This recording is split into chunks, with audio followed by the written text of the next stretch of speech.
This is the Ben Herman Show. Hey, what's up, everyone? Welcome back to the Ben Herman Show. I have another awesome guest on the show today. His name is David Osbourne, who happens to have 2 multi-op entertainment companies and so much more that we're going to get into in this episode. What's up, David? How's it going? What's going on? Thanks for having me. Thanks for being on the show. Absolutely. For sure. So I always love asking folks to give us their origin story. Like, where did you start in this DJ world? Like, what got you into DJing in the first place? Yeah, man. Great question. So I wasn't one of those guys who just found the passion of DJing, and I wasn't like a club guy first who became weddings. I was a professional musician first. So oh, really? Yeah, nice. I've made a degree in trumpet and music education from the University of Georgia. Nice. And I wanted to make the trumpet playing thing work, and it's kind of like the odds of becoming an NFL quarterback. It's like very small odds you're actually going to make a living being a trumpet player. Yeah. So out of school, I was just teaching kids and trying to make the trumpet thing work. And that age, your mid-20s, you start having friends getting married. I was going to a lot of weddings, and my friends are not the kind to hire expensive DJs. So I was like going to weddings, and the DJs were just bad, man. They were uncomfortably bad. I loved to dance, I loved to party, and I was like, come on. And I think one of those weddings, I was running my mouth, and I was like, I think I could do that. And I said it to someone who was getting married. They're like, well, then do mine. And I was like, okay. And I bought some gear. I think I was 25 or 26. And I was like, oh my gosh. And the intersection of everything I'm good at and everything that I like is being a DJ. So wow, really? Technology, music, people, just being extra as hell. That's all just like intersects at being a mobile entertainer, and kind of fell in love with it right away. That's awesome. Yeah. Do you still play the trumpet as well? Every once in a while. Yeah. I kind of put it down. It takes a lot to keep it going. Gotcha. Your first gig was your friend's wedding then? Yeah. I mean, most of us, we get started maybe doing bars or some pro bono fundraiser gigs. You went straight for, straight in. But how did you prepare? I did everything I would have done as a teacher. I prepared. I thought through, what do I need to do to be able to be successful? So I was like, well, I've got a first dance, and I got these things that I know what a wedding includes. So get that part. Now the requests and how to get people to dance, no, I had no idea what I was doing there. I knew what I liked, but that came later.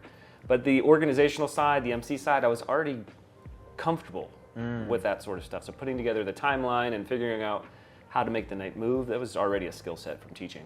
Yeah. So you got into DJing then around your mid-20s. Mm-hmm. And then when did you decide to become a multi-op? 2010, 2011, so I've been DJing for just a few years. It was becoming so successful that I started thinking about it. Mm-hmm. And so around 2011, I started reading Mike Walter's books. A lot of the, training your next great DJ and running your multi-op and all the different things. I was watching the videos. Guilty myself as well. Right? Big shout out to Mike. Shout out Mike. Thank you, by the way. And I was starting to lay the foundation, and then my personal life took a left turn. Got divorced when I was 2013, so just pause on everything. Yeah. So then between 2013 and 2016 was very much took a dive and then rebuild. So then 2016, 2017, I was like, okay, I'm ready now to leave the full-time job and go all in. And that's when I started the multi-op journey. Oh, nice. 2017. And what did you do as a full-time profession before that? I was teaching elementary school music. Oh, cool. Okay, so you're still part of music. Yeah. Nice. So it runs through your blood, huh? Absolutely. Yeah. So 5 to 12-year-olds every single day for 13 years teaching them general music. Wow. Yeah. That must have been a lot of fun. Probably challenging like too, it, but yeah, I'm sure it was challenging too. It was very challenging because kids are literally trying to not let you do your job all the time. They're kids. Kids do that. Yeah, for sure. Yeah. What inspired you to get into music in the first place? Did you have a family member? Your parents might have been in music, or was it just a natural calling for yourself? Just a natural calling, I think. I was always a musical kid. Always was singing. My 5-year-old Dean is just like me, so he just always making noises and tapping on stuff and making little songs and stuff. Just always from the time I was a kid. So it was just figuring out what the medium was going to be. Gotcha. And then you found it. I found it. Yeah. Yeah. So tell me then about going from a solo op to a multi-op. What kind of challenges did you go through? What did you learn throughout that process? Definitely learning to be a businessman. Learning to separate my ego from the craft and learn how to build a business. I think so many people that are successful solo ops, their ego's all tied up, in a business. And so when they think about scaling or they think about running a business or all the different aspects of a successful or a healthy business and scalability, it often requires taking yourself out of a lot of those operational things. And that was a big struggle. It took some time to figure out and understand what I didn't know. So someone that's watching us right now, they're solo op, and they're like, you know what? I get it, all you multi-op owners out there, you claim that's so great and gravy, but I just don't see anyone else doing a better job than me. What'd you tell that person? You mean in the way that... Like their ego's all tangled up, and they're like, I'm the best DJ, there's nobody else that can DJ better than me. Yeah, well, I'll tell you, you're right. You are the best DJ that you know about, because you go to your own shows, and you don't really probably go to many other people's shows. And I'll tell you, you are fantastic, and you are wonderful. And the thing that's important to remember is it doesn't matter that other people can't do it as well as you. That's why you're going to make a great owner, and you're going to train people on your team to do things like you do it. But someone said this one time, that something done 80% as well as you, but done by someone else, is 100% freaking awesome. So I think it's okay that someone's not as good as you, because that's not the point. I'm pretty sure it's Dan Martell that says that. It is Dan Martell. I love Dan. I love Dan. For being Dan Martell. Let's go. Yeah, absolutely. Yes. Yeah. So I'm hearing another voice right now, and it's not mine, by the way. I'm hearing it through the camera right now. This DJ who's like, okay, I get it, David, but at the same time, like, what is if I train these people and they just take all that information and then become my competitor? I don't want to train my own competition. Yeah. Just show them. Well, that is attrition is part of life. You should always be ready for people to not stay with you. I think it's healthy to understand that people have their own journeys in life, and you don't want to cage a bird. If you love something, you should let it fly free. So I think it's getting the mindset that you're gonna pour into people and build as much as you can, and understanding that what you build is is uniquely yours. So even when they leave, they're never going to be like you or do what you do, because they're different people. But that's kind of, I guess, the negative side of it. The positive side is that if you build the right culture in your company, you're going to avoid a lot of those things. You will have someone leave here or there. I think that's normal. But if you build and you recruit the right kinds of humans, and you build the right kind of dynamic and culture in your company, it doesn't need to be on your top 10 list of worries. Yeah, for sure. Yeah, there's something that I actually came across, some research that studied successful companies that had a reputation for having a really amazing team culture, and they still experience about 20% turnover year over year. And a lot of times it happened to be the front line, right? So in our multi-ops, for instance, the front line would be the event staff, right? So there's going to be higher turnover there. As you go up the food chain to leadership roles, there's less turnover percentage a year in those positions. So it's just a part of the game, right? Yeah. I would say. Yeah, and I'll shout out my friend Jason Klock, who said this recently, that the players change, but people still love the team, right? So if you're a sports fan, you watch. I'm a big Braves fan. I love the Atlanta Braves. And I'll tell you what, there's some of my favorite players of the past few years that have gone to other teams. Like Freddie Freeman left and went to the Dodgers. You don't find me rooting for the Dodgers just because I love Freddie Freeman. You know what I'm saying? So I love whoever they replace him with. So I love Matt Olson. Great, he's our new first baseman. I love the team. So people will come and go, but it's the team. So it's when you are great at branding, and like I'm saying, you got a good company culture, and you have a brand that is consistent, your vendors, your venues, your market, it's going to still respond to the team, not the individual. Absolutely. Yeah. Let's talk about consistency, because that one is, I think, a huge one, right? The analogy I usually like to give people is I used to live in kind of a rural area in Northern California.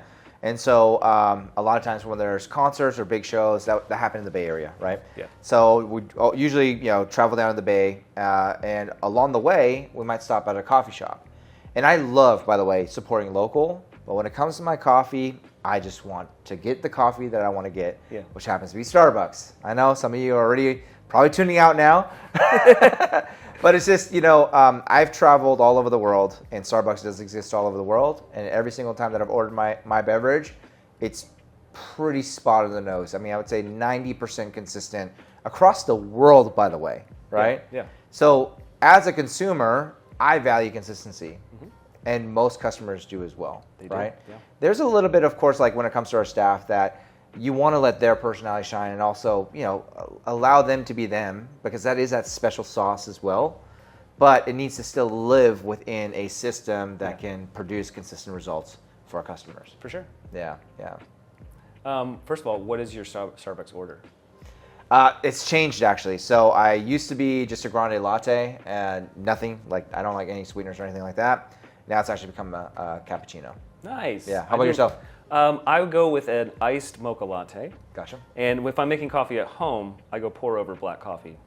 Don't need Nice. anything in it. But if I'm out, I'm at Starbucks, I'm going to get it's going to be a dessert. For sure. Yeah. But for consistency, and I think you can break it down into two categories. You have the humans that you bring on, and the qualities of those people matter, and then the way that you train them and the way that you demand consistency internally also matters. So I'll kind of speak to both of them. I love to use the example of pizza crust because I think everyone can resonate with consistency of like Papa John's. If I said, hey, imagine holding a slice of Papa John's pizza, what does that crust feel like? Everyone knows. Everyone's like, I know what Papa John's is. And some people will be like, love Papa John's. Some people will be like, ew, no thank you. And it's a preference. Yeah. Some people are like, I prefer Domino's because I like that crust. Or I prefer Pizza Hut, like the Detroit style. Ooh, I like that oil, But people like these things, and that's very much part of the brand. What you put on top of the pizza is personal preference. Like you like pepperoni, or you like banana peppers, or whatever you might be. That's personality. That's your DJ's uniqueness. That's their humanity. That's what makes them amazing. Yeah. Cheese, no cheese, I don't care. That's what you like to eat. But if Papa John's has a whole suite of different pizzas, but the crust is always the same.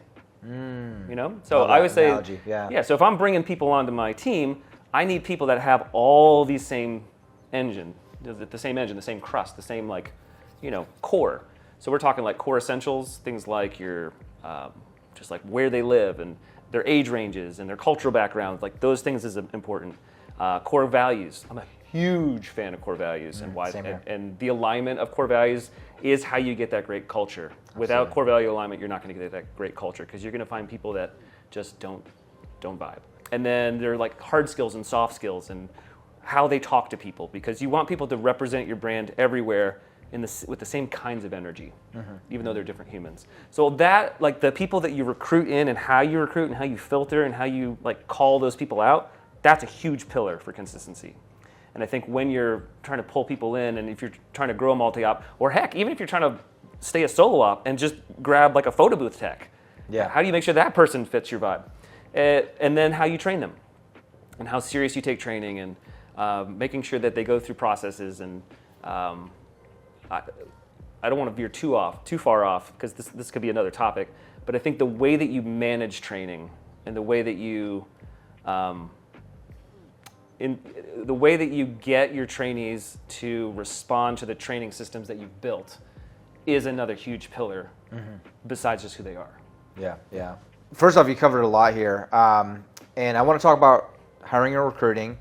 But I think core values should actually come before even you decide to hire someone. Agree. Because if you figure out the core values, you can then form your messaging that attracts the right players to your team. And in addition to that, even if you do attract someone that may not be the best fit, you have a guidepost of, this person doesn't fit our core values. Yeah. You can hopefully avoid that person from coming in and having a nasty breakup down the line, for instance. Right? 100%. Yeah. 100%. So let's talk about the importance of core values. Like what are the things that you feel are the reasons that core values are so important? And then also, do you mind providing some advice for people that may not have core values of how to create their first set of core values? When I was starting to grow a multi-op, and I still was figuring out the how do you find if this person's right or not, I have a good intuition. And I think most DJs do have a good intuition because we're people. We're good at reading crowds, and we can pick up on things. So I was on the north campus of the University of Georgia, and there's a chapel from the 1800s. There's no spot to get ready for brides or grooms or anything like that. So there's a building next to it. And in the building, that's where they get ready. And this was years ago. This is 2017. And I remember telling the bride on a planning call, you have to have someone to tell you when to go down the aisle. I don't care who it is. It doesn't even have to be a hired pro. Get a friend, get a bossy aunt. I don't care. And she's like, oh yeah, I got somebody. Great. Well, a few minutes before she walks down the aisle, she texts me. She's like, hey, can you just text me and let me know when it's time to go down the aisle? And I was like, absolutely not. That's a terrible way to have a wedding day. So I was telling this to my assistant, Chris, who was sitting right next to me. And as I said, I'm going to go over there and tell her when to go, he was already out the door. And I was like, oh my gosh, this is my guy. Yeah. This guy, I can trust him. So that's the first thing. I know that when someone shares a core value alignment, trust is quick. You can immediately cut all the crap. You can get right to, I trust this person. I know that when they are not with me, because being a professional DJ is an unsupervised job, I know when they're off-site that they're going to represent who I am and what I've built really well. And that comes from a core value perspective. I think that it has to do with team chemistry. So even here, like we're filming this at a conference and we have 3 DJs from our team. And I can tell you that we're all very different people, but we all share the same core values. And it's very obvious that all of us are just as excited as each other to share and to serve joy. I mean, to share joy and to serve Ian, who was in the takeover last night, and to, like, we all operate the same thing. So I think that really helps that feeling of the team, and just helps us understand that we can all take events and deliver them very similarly. Love it, love it. Yeah. Can you provide some tips on how to create your first set of core values if you've never done it before? Oh, I sure can. There's a little 3-part framework actually on how to do it. So part 1 is to, I say, explore. You have to, it's big work, right? This isn't work that you can just knock out in an afternoon. So, okay, so pause first. Pause first. Most people that I think are struggling to like get started probably don't spend enough time working on their business. So the idea of working on your business has to kind of be the precursor to this advice. You have to go to your calendar and take a couple hours on a day, get out of your office, get out of your warehouse, get out of your house, go to a park, do something different, get out of the norm, and dedicate yourself some time to actually work on this. Yeah. And what you're going to do first is just explore. So I say, like, think of your real life heroes. Okay, maybe 3 to 5, maybe 6.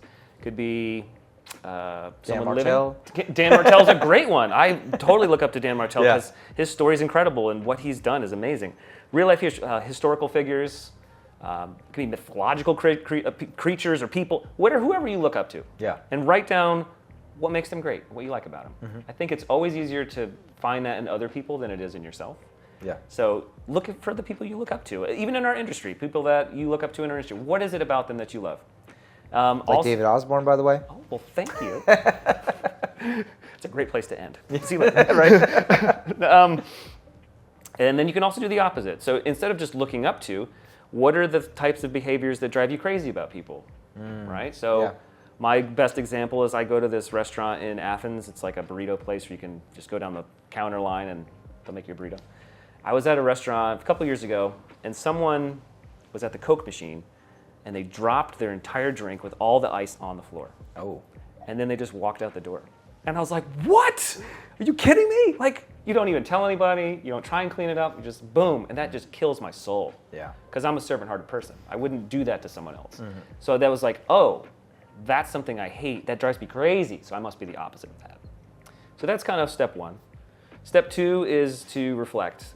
And there's tons of great inventories online. Brene Brown's got a great one. Just look for, there's just a list of core values. Just search, as my kids would say, search it up. Go look for them. And cross out the ones that aren't you. And kind of look for the overlap from your first step and your second step.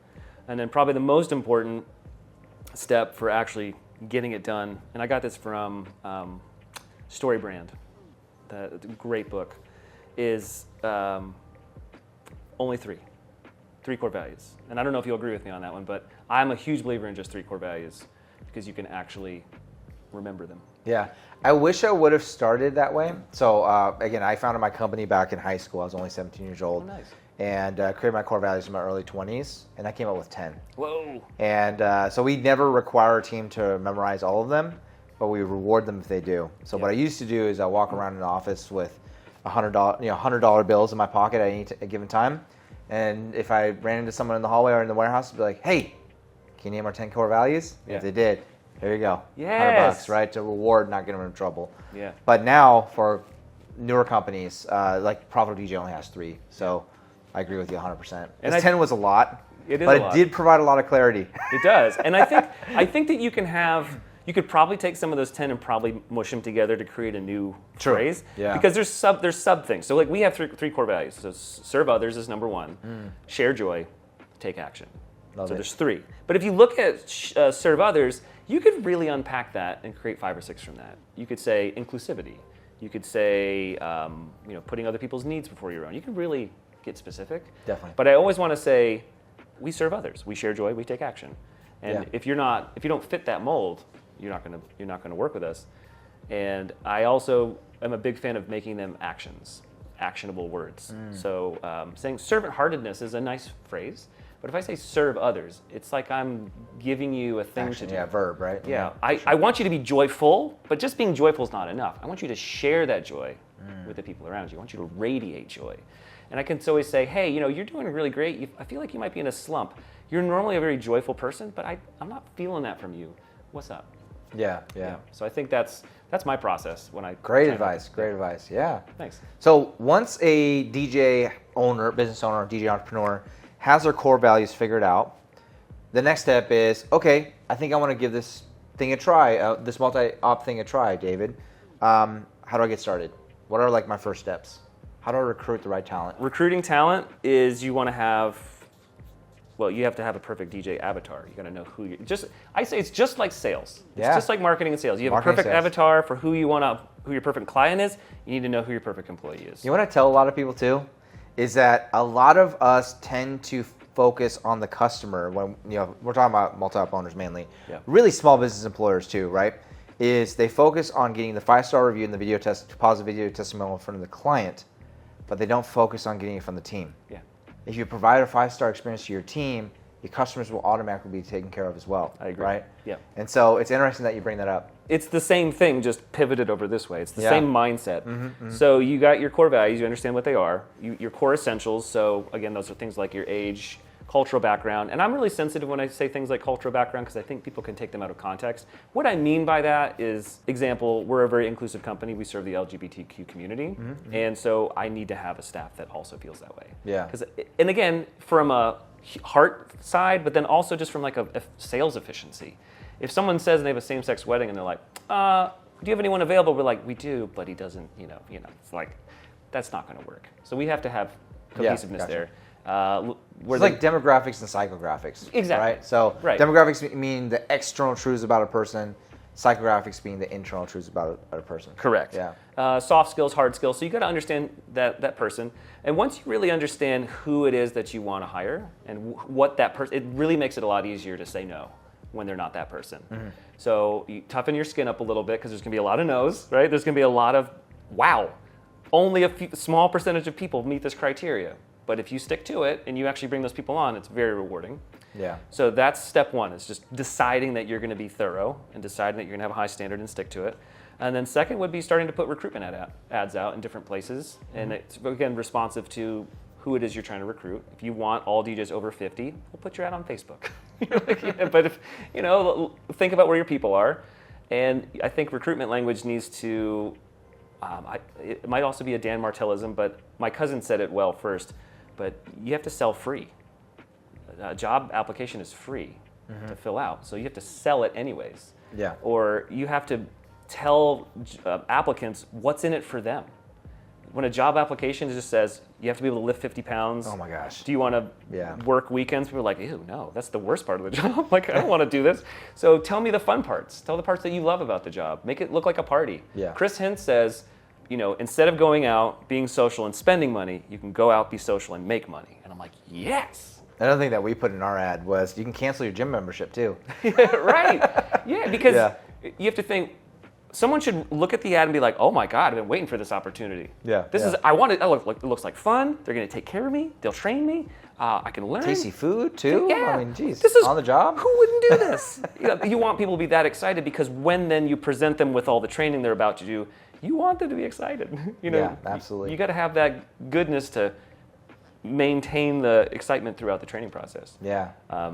Yeah. So we're not going to cover an entire hiring class right now, right? But right off the top of the head, what are like 3 tips you could give on, okay, so I put out the job ad, people are starting to apply. What's the hiring process? What do I look for? Yep. 3 steps. I can be pretty brief on these 2. Number 1, I call it a tripwire task. It's just like something that requires people to do a thing that's pretty simple, that just lets you know if they're committed and they're thorough and they've got some of those soft skills that you're looking for. Yeah. What we did for a long time was have people submit a 30-second video of why they want to be a DJ. We have so many similarities, man. Yeah. Like, so we had a 2 to 5 minute video required. Yeah. And 90% of the people that pass the application process would not do the video. Correct. It's like, good. Yeah. It's doing its job. And I love that you use that number. I call it the 10% rule. Yeah. 10% of the people on every step will make it, and 90% generally will drop off. Yeah. And we are on this new swag right now called HireVire, which is, Indeed has this feature, but it's another story. But HireVire is one-way video interviewing. So you can put a list of questions, like 3 questions, and they have to answer the questions on video. Okay, so pre-recorded though, or is it? Pre-recorded, so it's not live. Yeah. So that's our tripwire task, and then Nice. we track everything on a spreadsheet. Like, did you do it? Did you not? We give them a deadline. Deadlines are so important. So important. Again, remind me, if I can talk about management, deadlines are crucial. Yeah. So second, we do what's called a virtual value check, fancy word for an online interview, and we get our questions from ChatGPT. Nice, using AI. Yeah, so great hack. Go to ChatGPT if you're a user, put in your core values and say, write me a list of 10 questions based off these core values. Be specific and keep the questions under 10 words, and it will do a great job giving you some questions. Wow, that's actually a really powerful tip. That's awesome. It's saved a ton of time, because I'm like, how am I supposed to know what question to ask for sharing joy? It'll come up with some good ones. Yeah. Promise. Or ask it for more than you need and get rid of the ones that you don't like. So that works, and all we're looking for is that they answer well and that they're on time. My least favorite excuse is, well, I've never used Zoom before. I'm sorry. If you cared, you would figure it out. Like, if I was having a job interview and it was on some platform I've never used, you better believe that I would be figuring it out ahead of time. Yeah. And then the third one, which is surprisingly overlooked a lot, is I call it real life rapport. You got to get together with the person in person. Yeah, absolutely. Because people have different energies. Frequently, we'll think someone's great online, and we get them in person, and we're like, okay, never mind. And we see some red flags. And all we're looking for there is, are you on time or early? And then, do you engage me in conversation? Do you ask me questions? Because, again, fast forward, that person someday is going to be planning with your clients. Yeah. Do you want them to sit there like a bump on a log, or do you want them to actually make them feel great and engage them? So we're looking for these things, these little indicators that they're going to be great. Because we can train you with like the actual hard skills. Yeah. As long as you're good. You got to find the values in the character, right? 100%. That's what it comes down to. You got the right. I call it batteries included. Yeah. If you come batteries included. Do you review the resumes even? Like, do you hire based off resumes, or are you really just same here? Yeah. I don't care at all. I sometimes look at it a little bit. The main thing that I'm looking for is if they're job hoppers, where they stay at jobs for a year or less and they have 15 of them already, 5 years of their career. And it's like, okay, they're job hoppers, right? Yeah. I think that we sometimes find that out simply by conversation, because I think the thing I've noticed that job hoppers say a lot is they really care about the money a lot. Like most of their questions are focused around, so how many days do I get to work? When do I start? Sure. How much do I get paid? Is it cash? And you're like, okay, buddy, you don't have another job. And for our new DJs, I want them to have another job, because this first period, you're not paying your bills with what we're paying you. You can get to that point, but not in the entry level. Yeah. Yeah. Here's another tripwire, task that we actually have our candidates run through. I don't know if you do this as well, but feel free to borrow it or adopt it as well. Is we actually require a lift test. So they have to come out to our warehouse or office, right? And by the way, we don't give them an address. So we say, hey, you get to find it. This is a test. First off, we're on Google My Business. Yeah. All they have to do is search up on Google our name, our company's name.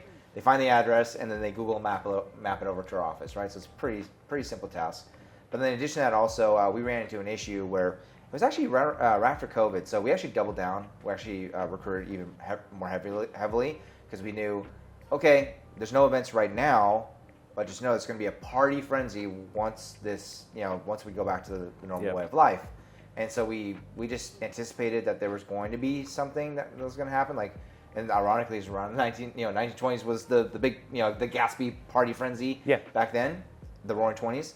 And now in 2020, or back then in 2020, it's just like, okay, we don't know when it's going to happen, but let's beef up our team. Let's get them trained, because again, you and I both share that same value that we like to hire people with absolutely no experience and train from the ground up. It's an empty canvas versus like hiring contractors who may have bad habits already. Oh my gosh, that they picked up along the way. And for some reason, we've always been female friendly. We've actually wanted females on our team, but for some reason it was all males that applied until COVID. And all at once we had this surge of females that applied, And now, to this day, we actually have half and half, male and females on the team, which is amazing. But the one issue that we kept running into was, well, the guys could lift all the equipment, and then some females couldn't. So then the guys being chivalrous, they did all the setup, which if we're going to play equal, we just need to make sure that we can't have all the heavy lifting fall on one person, a part of the job. So that's where we started having everybody that's that super applies smart. to just do basic speaker lifts and truss plate lifts and that kind of stuff. That's super smart. Lifts. Yeah. And there's two things that you mentioned in there that are awesome. One is one of the things that I'll do sometimes, if I'm not sure about someone in the hiring process, like we've done the virtual interview, and I'm like, they just don't really seem like they've got it. I will frequently invite them to a coffee shop that I know is closed that day. Oh, really? Yeah, because I want to see how they respond to it. I want to see can they find it? Can they find the parking? And then when they walk up to the door and they see they're closed, what do they do next? Do they just look at me and go, and just stare? Or do they go, oh my gosh, it's closed. Hey, I know a place down the street. And I'm like, oh, I like you. Let's go. What do you do? Do you stand by the door? No, I stand a few feet back. So I just kind of let them discover it. I'm like, hey, how's it going? And then they look and they go, oh, it's closed. I don't have to do that very often, but it's definitely because there's a lot of ones that are closed on Mondays in my town. So, if it's a Monday, it's probably at a coffee shop that's closed. Yeah. And I've got the second place ready, but I said I've reserved that for. I'm really not sure about you. Gotcha. I need to see if. So what happens if they fail that test? What do? You just go, we don't need to go grab coffee. I'll still talk to them, but because it's just a piece of the puzzle. Yeah. I just want to know, how do they respond? How are they confident? But like I said, it's not part of a consistent system. It's only when I'm like, I don't know about this person. No, I think that's a killer idea. And so you mentioned that 2020, beefing up your team, that's the year. 2020 was the year where 2018 and 2019, I was doing 150 events myself a year, just hustle. Yeah. And 2020 is when the bottom fell out, and then I was spending all that time with my kids. And I was like, this is great. I mean, I definitely miss making money, but like, this is great. I needed this reset. That's because when 150 events a year, I was struggling to find time to work on the business. And all of a sudden I had all this time to work on the business. And so I sat in my living room and made our first training program. And I pulled like an all-nighter. I wrote it and I filmed it just like we're doing now, but I filmed it in front of a backdrop in my living room. And it served as our training program for a while. And then when people were like, hey, can I buy that? I'm like, no, it was shot in my living room. So, but then I made the Blueprint, which is the program for the masses. But it was that catalyst of COVID that was, hey, we're going to have a surge at the end of this thing, and we better be ready. Yeah. It's so smart that you actually decided to document things on video. Forever in our multi-op, I was a trainer, and then my manager trained every single new hire, right? And it takes a long time. Yeah. Because as a friendly reminder, we both train people from the ground up. So, there's a lot of training that's involved before you can send them out in the field to work an event, right? And we want to get them not just event ready, we want to get them 5-star ready, where they're actually receiving 5-star reviews and video, positive video testimonials from our clients. And the one efficiency that has really been a game changer is documenting all in video. Yeah. Housing it in a course where it's just like here. And so now what happens is folks come to our office, they literally pick up one of our tablets, and they're following along, pausing, rewinding if they need to, and setting up the gear without any instructor. And if they ever have a question, they just go to the leader's office and then go knock on the door and go, hey. Well, first off, the door's probably open anyways, but and that's right, a crucial amazing. Point. I think that's a crucial point that in the training process that sometimes I have to really encourage my mentor DJs, the ones that are helping to train, to let people fail. Because the problem that I want to have solved, and I think most young or newer multi-op owners will experience this, or even experienced multi-op owners that maybe have a lot of gaps in the standardization and skill development areas with their team, is that on a Saturday, let's just say for round numbers you have 10 DJs. How many people are calling you on Saturday with a problem? I would love for it to be 0. Yeah. I would love, and there are weekends, and I'm like, do we have events this weekend? And I'm like, we do.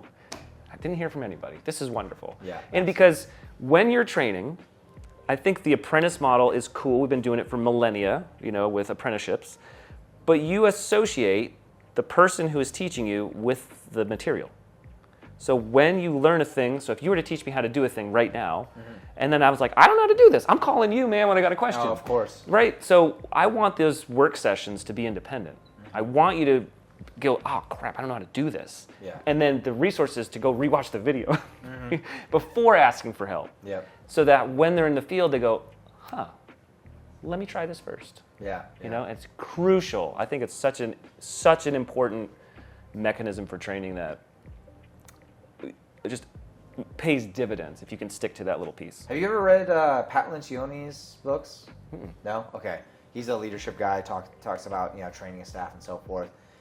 I don't know which book it was, but it really resonated with me. One thing is, the whole, we become professional firefighters, right? Yeah. We all we end up doing is putting out fires in the beginning in a multi-op life until we figure out systemization, standardization, right? Yep. And also proper leadership on problems, training our staff on how to problem solve, right? Yeah.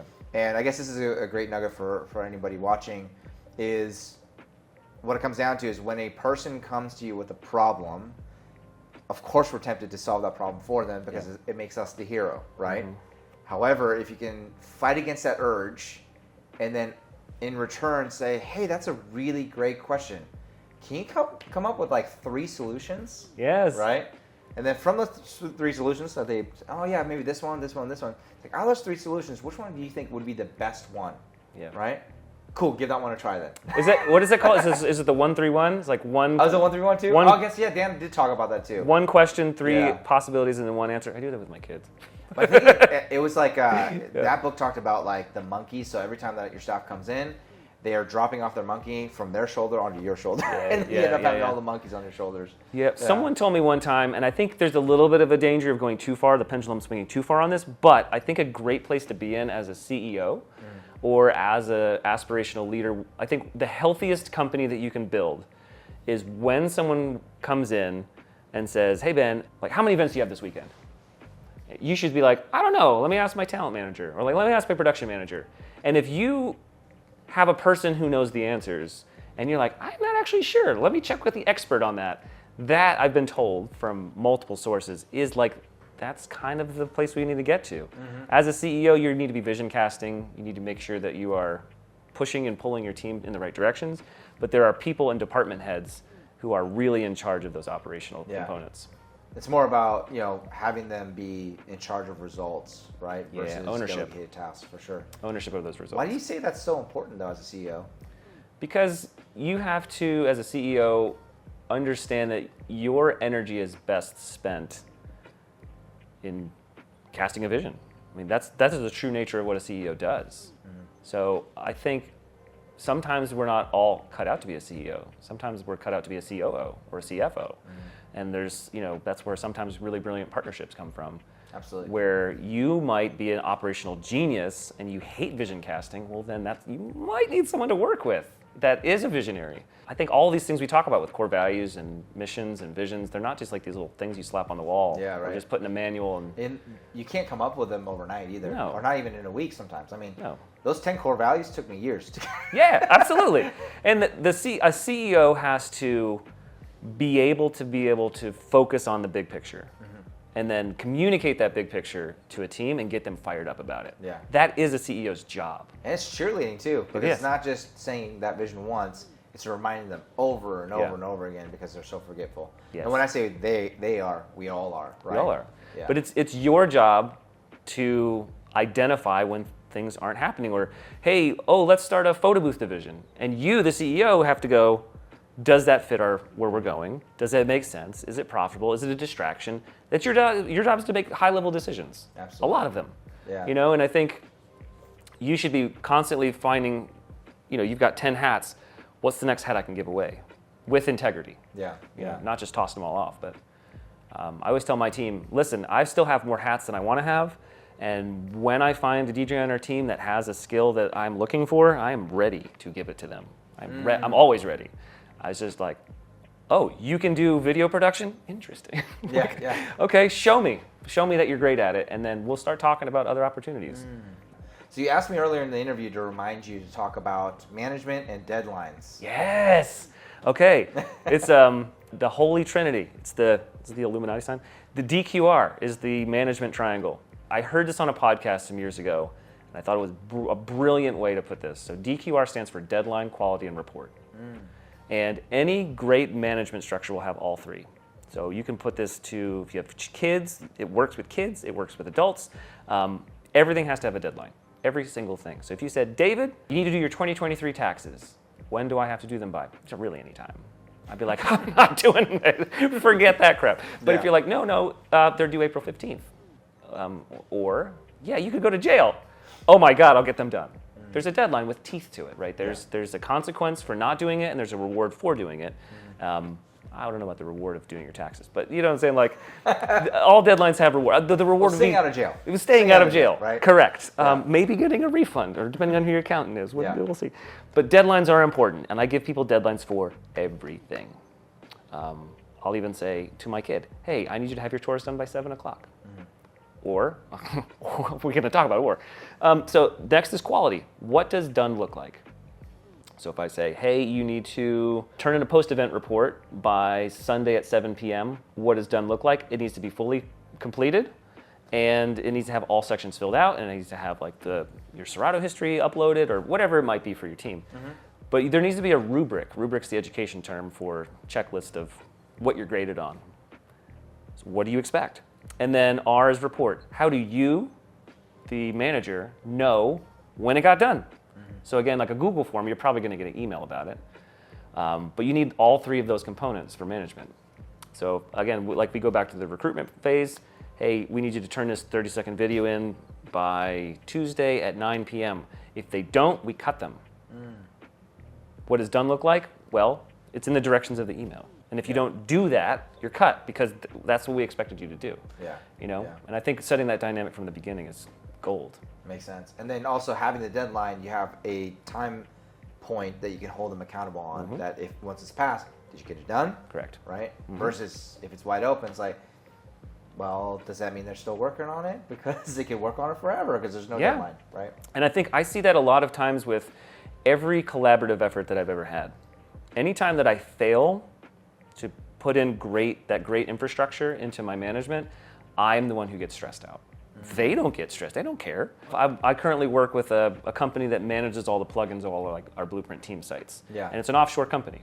And I say, listen, guys, I need this all updated on the 8th and the 22nd of every month. This is the deadline. What is the quality? Here's a list of the SOP of everything that needs to be done, with a video, with a Loom recording of me explaining all the details, with a checklist that I've provided you. And the report is, I want you by midnight on the 8th and midnight on the 22nd to email me through Upwork and let me know you did it. Nice. You know, because if I don't, I'm going to forget because I got other stuff going on.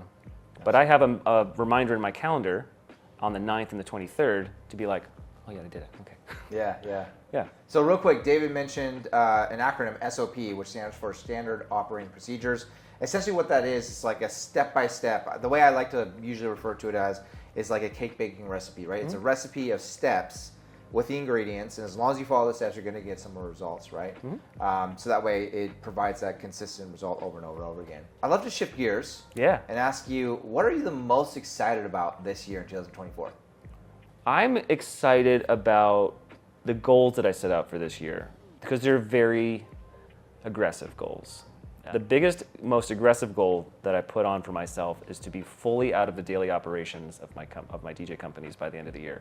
Oh, love it. Which requires a lot of SOP building, because the DJ side, the technical side, the how do you do, that's already done. We already have that. The administrative side, we don't. So, every month is a different thing. We just redid our recruiting SOPs. That's all done now. It's in a Google Drive, in a portal. March is warehouse remanagement. What are we doing? Let's sell some stuff. Let's figure this out. What's wrong? Blah, blah, blah. So every month has got a thing. Hiring an executive assistant, hiring new people, and that's a huge goal.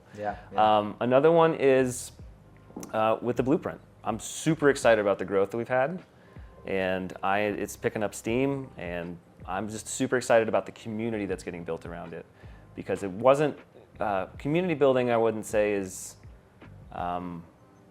what I anticipated would come from it. Because I thought about it very one-on-one. I help this company, I help that company, and it's starting to become everyone that participates is starting to learn about each other, And I think that part I'm very excited about because that's much bigger than me. Yeah. And then on a personal note, I'm very excited about all my kids and all what they're doing. And I got a little 6-month-old. Yeah, 6-month-old, right? So super excited to see all the little milestones. When you have 4 kids, the perspective you have with the last one is, you know what's coming, so you know to take it slower. You know to like appreciate. I was wondering about that. Like, is the stereotype of the baby that we've done it 3 times already, and on the 4th one you're like, it's whatever. Like, if they don't wash their hands every single time or it's blah, blah, totally. You're like, you'll survive it. Yeah, like, it's is that totally stereotype true. Yeah. Yeah, Okay. it's 100% true. With the first one, you're like, oh my gosh, please wash it. You have to like boil the pacifier. Yeah. My little one now, she's just, no, we have to go to your sister's soccer game. So whatever that means, that's what it means for you. Gotcha. Like, you just get to eat different food today. Yeah. We meant to do it this way, but it's fine. Yeah. Because they have to go with the flow. Nice. Yeah. Well, I'm curious to find out about your first goal. So you mentioned that you essentially want to fire yourself. Mm-hmm. And I don't know if you know my story, but I actually fired myself from my company back in 2022. It was actually January 1st. I actually had a general manager that was, trained up, and then for 6 months, we just called them the interim, where I still lived there locally and just made sure, if the building burns down, I'm still here to save you. I want to see if you can competently run this company all by yourself, right? And we did the same thing, SOP'd everything out. We had systems in place, procedures, and again, lots of training, right, to make sure that it was going to work out. And I did it for my own reasons, which I didn't really realize at the time where it would take me. But I'm curious to find out, what are you hoping to gain by exiting the day-to-day operations of your entertainment companies? Are you looking to focus on something else, or expand, or pivot? Ooh, deep questions. I like it. I like it. I think there must be something that's driving you, right? Absolutely. Yeah. I think it's partially my age. I think that I'm 41 this year, so I think I've been doing this professionally for a very long time. I still love performing. Mm-hmm. I've just, for the past 3 to 4 years, I've really started to feel called to something even bigger. And I don't know, and again, I've mentioned it a few times, but I think the blueprint and the stages that I'm getting to participate in, and even like this, without that mechanism, I wouldn't necessarily get to meet you and be on this podcast. So I think me being able to look beyond our bubble in Athens, Georgia, and start to say, okay, there's a community outside of running DJ companies that I'm just excited to start learning about more people. I'm excited to learn about speaking opportunities and just kind of where that goes. I think there's like a few things away that is like a landing spot for something even bigger. I have no idea what it is. So I just feel called. So I, for me, in my personal development, I know that I need to have, this is the Dan Martell show, buy back my time in order to have time for whatever's next. You know? And I think learning to produce content, learning to build systems, learning how to run a team, learning how to educate, working on my chops, speaking on stage, running, building a podcast. All of these are mechanisms I think that will really serve me in what's to come. So you have a general direction, but you're also keeping your options open. Keep my options open. Love it. I've always had a heart for nonprofits, but I don't know. So I'm just kind of do great work, always bring my A game, live my core values, but just keep going. And I just know that is a crucial step, is getting out of my own way in the businesses so that I can springboard to the next big thing. Yeah, very exciting. Yeah. Well, I'm going to be looking forward to tracking your journey moving forward. To be honest, this is our first time getting acquainted, so it's definitely been a really nice conversation, and I look forward to seeing what you do over the next coming year. Yeah. Where can people find out more information on you? Yeah, I'd say the easiest landing spot, which I can't change it because I keep giving this URL out, but on Instagram, it's DJ_David Osbourne. Is a great place to find me. It's a great place that spiders out to everything else. Our Blueprint program is at Blueprint Learn. I would have loved for it to be the Blueprint, but the URL was $750,000 to buy that. I was just going to say. Yeah. So I went with Blueprint. I went with pretty common word. BlueprintLearn.com. I think it was $12. So I was like, that's what we're going to be. There you go. Yeah. Those are the 2 great places to find me. And then, if you're not an Instagram person, you can hit me on Facebook or just a Google search probably. Gotcha. Definitely make sure to give him a follow and check out his website as well. David, thank you so much for being a guest on the show. Thank you. Yeah. It's been great.